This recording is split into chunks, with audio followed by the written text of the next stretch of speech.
Jornal Trust here. So Warren Buffett's Berkshire Hathaway recently sold its entire stake in two S&P 500 index funds during the fourth quarter of last year.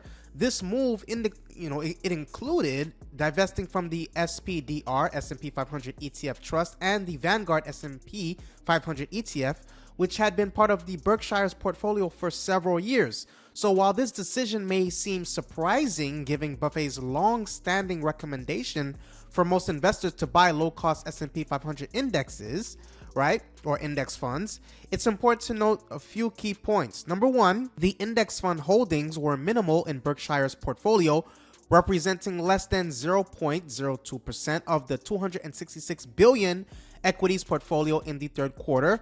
Buffett's goal for Berkshire is to outperform the S&P 500, which cannot be achieved by holding S&P 500 index funds. The sale doesn't indicate a change in Buffett's views on index funds for individual investors. He continues to recommend them as the best option for most people. The decision to sell may have been simply to consolidate small positions into cash. Before I proceed, hit that subscribe button and the like button. If you're gaining value from this video, hit that subscribe button and the like button. So the alternative investments is, that Berkshire Hathaway is considering is farmland. Warren Buffett has expressed interest in farmland, stating he would be willing to invest $25 billion for a 1% interest in all U.S. farmland.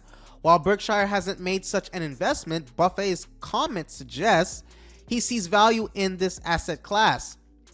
Two is the energy sector. So Berkshire increased its stake in Occidental Petroleum by 3.5% in Q4 last year, making it the company's sixth largest position.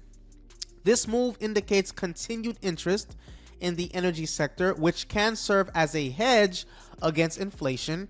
You have consumer goods. Berkshire initiated a new position in Constellation brands like STZ, right? A beer, wine and spirits maker worth $1.2 billion. This investment in consumer staples can provide stability during economic downturns. You have technology and communications. So the company increased its stakes in VeriSign and SiriusXM Holdings, right?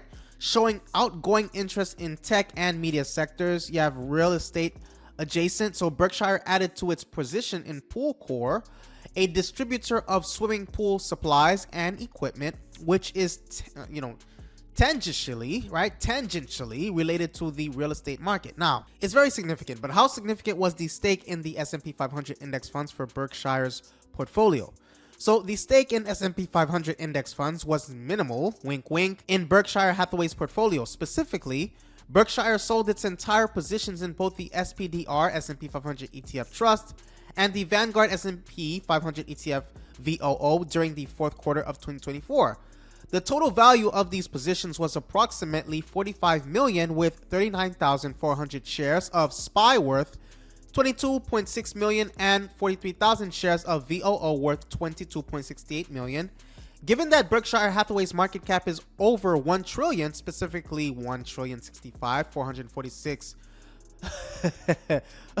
million $938,292 as of the latest data, the 45 million in S&P 500 index funds represent less than 0.005% of the company's total value. So these relatively small positions were just a fraction of Berkshire's massive portfolio. Now, Buffett's decision, right, in regards to what he just did, it could have a, impact. Let's discuss it, right? So Warren Buffett's recent decision to sell Berkshire Hathaway's S&P 500 index fund holdings, wink, wink, wink, wink, is unlikely to have a significant impact on the S&P 500 index fund for these reasons, like consistent recommendations. So despite the sale, Buffett continues to recommend S&P 500 index funds as the best option for most individual investors. Wink, wink, wink, wink, wink. His long-standing belief in the index's effectiveness remains unchanged. You have personal versus corporate strategy. So Buffett's decision for Berkshire Hathaway doesn't reflect his advice for individual investors. He still believes in the long-term potential of the S&P 500 index, even specifying in his will that 90% of his personal fortune be invested in it. You have minimal holdings. So Berkshire's S&P 500 index fund holdings were minimal, representing less than 0.02% of its equities portfolio. So the sale is more likely a portfolio management decision than a statement on the index's value. In regards to historical performance, the S&P 500 has demonstrated consistent success over time. From 2017 to early 2025, a $100 investment in the S&P 500 index fund would have grown to $302, representing a 202.83% return and an annual growth rate of 15.19%. Continued faith in American enterprise. So Buffett has repeatedly expressed his belief in the American economy, which the S&P 500 broadly represents. There's the low cost advantage, so the extremely low fees associated with the S&P 500 index funds, like the 0.03% for the Vanguard's S&P 500 index, continue to make them attractive to investors. Now, here are some top index funds that may go down in 2025. You have technology heavy index funds like, funds tracking the NASDAQ 100, such as the Invesco QQQ Trust ETF, and Shelton NASDAQ 100 Index Direct NASDX may be at risk of underperformance if the technology sector experiences a correction.